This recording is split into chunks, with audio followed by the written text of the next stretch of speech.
Mesdames et messieurs, je vous propose que nous débutions cette audition dans le cadre de la poursuite des travaux de la mission d'information commune par une table ronde ce matin sur la question du financement des entreprises artisanales. Je remercie toutes les personnes présentes d'avoir accepté de participer à cette audition. Pour les TPE et les artisans, les questions d'accès au crédit se posent dans des conditions bien spécifiques, bien particulières, et les stratégies de croissance également nécessitent un accompagnement particulier qu'il vous appartiendra de nous décrire. Dans le paysage bancaire actuel, la question est de savoir ce que vous attendez, ce que vous attendiez éventuellement de la création d'une banque publique d'investissement.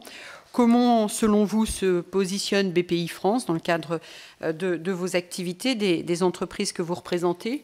Avec quel rôle et avec quelle efficacité? Et quelles sont les évolutions qui vous paraîtraient nécessaires?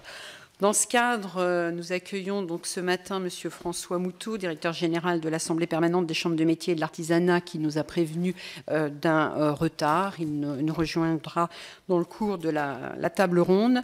M. Henri Brun, président du Conseil de l'artisanat de la Fédération française du bâtiment. M. Patrick Gérion, directeur général de la Caisse mutuelle de garantie de la mécanique et de la centrale de garantie des industries mécaniques, électriques et électroniques. C'est assez long.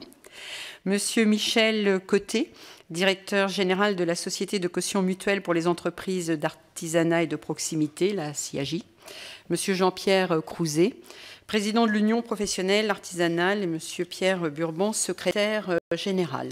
Cette table ronde est d'une durée d'1h30. Elle est retransmise en direct sur le portail vidéo de l'Assemblée nationale. Elle est ouverte d'ailleurs à tous les députés et à la presse. Chacun des organismes présents, participants, dispose d'environ 5 minutes pour un propos liminaire afin d'engager ensuite des échanges qui seront conduits par Laurent Grand-Guillaume, rapporteur, et moi-même. Donc très vite, je me propose de vous donner la parole dans ce cadre de ce propos liminaire. Et je donne donc la parole à monsieur